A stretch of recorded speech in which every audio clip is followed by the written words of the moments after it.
Hi, folks. So I'm Dr. Shindale Seale, and my framework is called the CEEDS Framework, and that's Cultural Excellence in Economic Development Strategy. What we do basically is we quantify what cultural misalignment costs organizations in dollars and cents, and then we build a roadmap to actually recover those costs. We use that to really help companies recover all of this money that they're losing yearly, and they have no idea that that's happening. We do that through three metrics. It's called the Disengagement Tax, the innovation gap, and our reputational capital at risk. So those three metrics actually equal dollars. We look at the behaviors that are going on in the organization, and we do a through line to what they're costing or what they're making. Usually they're costing. So our disengagement tax has a formula. And the formula actually says, okay, how many people are in your workforce? What's the average salary? What is the disengagement percentage for your region? And right now, shockingly, the disengagement percentage is at 70% for Latin America and the Caribbean. 70%. Folks, if you have a workforce and 70% of them are disengaged, how much is that costing you? Now, with that, once you have that result, we multiply it times what the productivity tax is that our research has shown us, which is at 40% right now. So when we do that calculation, the workforce amount, the salary, the disengagement percentage for the region, and the coefficient for the productivity tax, it comes out to quite a whopping number. I did it for Barbados's total workforce, and it turned out to be $1.646 billion annually. That was really shocking, and that's actually a conservative number. So that's our first pillar, that's our first metric. The second metric is the innovation gap. A lot of organizations, they don't have environments where people feel as though that they can innovate, they can ask questions, they can break things and really do some amazing work. That costs an organization 19% of its annual revenue. So if you have an organization where you're saying, hey, you know what, come ask me questions, let's try different things, but your door is always closed, you're losing 19% of your revenue yearly. And then our final metric is the reputational capital at risk. And this is a really interesting one. This is in our third pillar, the community resilience pillar. And what it says is that 44% of your revenue yearly is tied to the CEO and the organization's reputation in the community. How people see you, what they think about you. Are they going to recommend you to their friends? Are they going to show up for you if things go sideways, which things always do? So if you've got a great reputation, you know, your patrons love you, they show up for you, they do all these things, you're sitting pretty. If you don't, you're losing about 44% of your annual revenue. And that's how we do all of our quantification to ensure that you're not losing money, because folks, your culture is either costing you millions or making you millions. So you mentioned a lot disengagement of the workforce. What does that look like on a day-to-day basis? Oh, wow. So disengagement in your workforce is actually quite contextual. When you think about let's say a shoe store, for instance, and you go into a shoe store and each pair of shoes are like $50. I buy cheap shoes. Okay, fine, $50, right? So you have a $50 pair of shoe and you've got 5 customers in the shoe store. The workers are kind of standing around doing whatever they're doing. They're not necessarily engaging with the customers. That's an act of disengagement. So that's a direct behavior that we can see. Well, how do we tie that to the dollars? Well, you've got 5 patrons, potential patrons. Your shoes are $50, 12 o'clock on a Tuesday, and all of the patrons say, well, nobody's really coming to try and help me. You know what, let's go to another shoe store.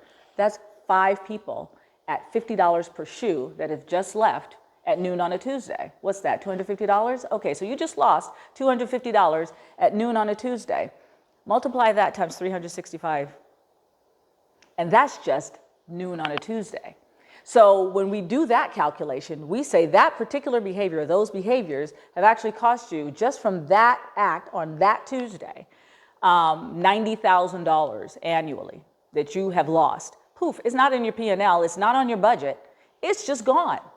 And you have no way of quantifying it unless you actually take the way that the framework is and the formula to tie it to the behaviors and then put the money to it. So what would you suggest for business leaders and policymakers to do then to decrease this inactivity in the workforce on a wider scale?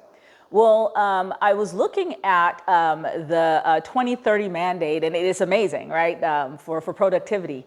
And there are a lot of things in there that speak to remediation of a lot of these behaviors. Empowering the workforce, because that adds agency. What it tells me is that we as Bajans, we look at things from an ecosystem perspective. It's not just, oh, okay, I work at this shoe store and I collect my paycheck and I go home. No, you're an active part of the success of that shoe store. So if first and foremost, the workers were to look at this and say, okay, you know what? My activity actually has a quantifiable effect on the profit or loss of my organization or my company. That's the first step. The second thing is upskilling. We absolutely have to upskill our workers. You can't just hire somebody. You don't need just like a warm body to come in and work on a cash register. You need people who actually understand what interpersonal communication is, how to connect with folks, how to get people to buy stuff even if they don't want to. I'm sorry, that's really the reality of it. But what we really want to do is we want to help our workers to be the best version of themselves so that it contributes to the society, it contributes to, of course, the company, but what that does, that circulates the dollar in ways that we would not have had it done. We have tourists coming in, and they're experiencing our workforce in a way that we don't necessarily want them to experience it. So we need all of our workers to be well trained, to be upskilled, reskilled if necessary, or maybe repurposed in certain ways. I feel that also there's leadership training that needs to happen. I've spoken to a lot of leaders, a lot of organizational representatives who have no idea the role that the leaders of each of these departments or the leaders of these companies or whatnot, that the role that they play in ensuring that the workforce is doing their best. First of all, you have to understand, what is your role? I mean, let's say working at a shoe store isn't just about selling shoes. It's you really contributing to this person's sense of themselves and how they want to project themselves. Understanding that on a broader scale is vital. So there's so many implications for how we can really fix this or remediate some of the behaviors. From first-hand experience, people don't care to engage Yeah. with their workforce Yeah. because a lot of the time, like what is being demanded of you is not matching up. Yeah. Like, Yeah. Yeah. the reality Yeah. of the situation. Yeah. So my story's not my story anymore, but where I worked is it's really gone downhill the last few years. Yeah. So there's such a poor turnover rate because there's 12 people that left just this year. Here's the thing. Turnover costs 2.5 times your salary. 2.5 times to actually replace you. So think about you being the boss, the owner of this organization, of this company, right? I have 12 people who have left. I have to replace 12 people. It costs me twice your salary to replace you. Why don't I just invest that money in upskilling you, in making the environment better? That is actually the more economical way to do it. It's much, much more efficient. It makes sense. But what we do is we say, well, we'll just find a warm body. Just bring them in, just whoever. Are they cute? Can they say hi? Fine. But we don't understand the economic implications of it, and we're wasting money. We're wasting money, productivity, disengagement, just time, resources, gone, poof. And it's not on their P&L. It's not on your budget, but it's just gone. That's reflected in my workplace because they still haven't hired anybody back. Yeah. Yeah. That's the issue because when one person leaves, the other person leaves, they're not finding people to replace them. So more pressure goes on whoever else is there, and then they can't take the answer. And the morale is completely eroded. It's absolutely shattered right now. Yeah. Everybody's looking to leave, right? Right. So then that speaks to the lack of productivity. Because if I have to do 4 people's jobs, how effective am I going to be? How productive am I going to be if I have to do 4 people's jobs? Right? Yeah. That's why I left. But you had mentioned the innovation gap. Yes. They are not able to ask questions. they really engage with the, not the workforce, but like employers. Right? So that would be a correlation there as well. Oh, yeah, absolutely. Because I tell you, the greatest piece of intel that any leader can get is from the workforce, is their own workforce. Your workforce, they're on the front lines. They know exactly what's happening. They know what the customers want, what they don't want. They know what they like, what they don't like. Talk to your workers. Listen to your workers. A lot of times we're so married to, oh, well, no, we're going to go with this product line now, without actually sitting down and speaking with your team. Hey, are people really buying this? Or are we just, spinning our wheels? Listen to them. There's this, I'm a professor as well, so when I would teach my business classes, we would look at this case study, and it was one of the manufacturers in the States. Well, they're global. So they decided they were going to go into like the Italian market, and they were going to do these Swiffers. You know the Swiffers, right? And they were like, yeah, we're going to go into the Italian like housewife market, and we're going to kill it. We're going to make millions. We're going to do all this stuff, right? And they never did any type of analysis on the actual audience, the actual client, the target market that they were going into. Didn't ask the questions. So they go in there. Italian housewives, they clean their houses 20% more than other European housewives. We're going to kill it. Well, it was an abject failure, because these housewives would be embarrassed to be seen using a Swiffer, because it means that they're, cutting corners. Listen to your folks. Do the market analysis. Spend some time really understanding the markets that you're dealing with, because Barbados is not a monolith. Bajans are not a monolith. A lot of us like different things. And so when we're thinking about innovation, when we're talking about entering markets, when we're talking about sustaining markets, this is a very, very important conversation to have when we're looking at the innovation gap. And this isn't just for companies who are like global or even regional. This could be for MSMEs as well. If you are dealing with any clientele, find out what they like. What do you like?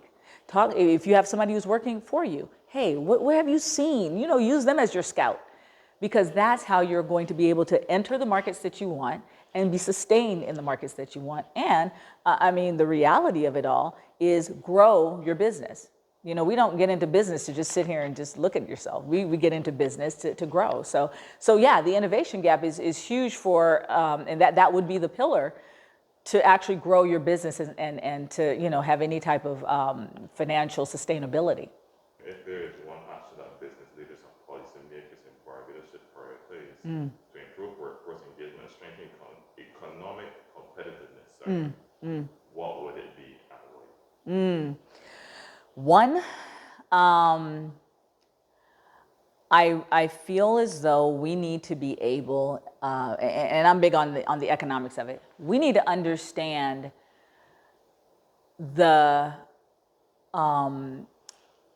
I think the money behind this productivity that we're pushing for. What I see is, yes, we have to be more productive. This is across the board. Barbados isn't the only state that has this situation. Gallup ran a world report, the 2026 World Report. The United States and Canada, they're at 60% disengagement, lack of productivity. We're at 70%, between 70 and 80. And when we're looking at policies that have been made, the BERT, BERT 3.0, we're looking at the 2030 mandate. All of that speaks to this productivity push, we need to be, more aligned with getting things done on time and all that. That's fantastic. But the why behind that is actually so that we can be more profitable. But how do we know where we're at? I look at a baseline. So when I do, the process of the framework, I don't even start with a plan. I want to know, how much are you losing right now? What's your number? That's the first thing I ask. What is your number? And your number is determined by those three metrics that we talked about in the beginning: the disengagement tax, the economic impact, which is, of course, the innovation gap, and then, of course, your reputational capital at risk. So when we look at those three things, I can say, okay, right now, today, you are losing, $3 million every year. Now I can talk about productivity. Now I can start saying, oh, okay, this is where we're at. If we get more productive, let's say we get, 5% more productive, well then, 6 months from now, we'll be making, or we'll be losing less, maybe about 2 million. Then 6 months later, oh, maybe we're only losing 1 million. We need to be a lot more strategic about how we're going about it, not just the roadmap, but the car to drive on that roadmap and the intervals to know, okay, yes, we're making progress. Yes, we're making progress, and quantify that, not just in actions, but in dollars.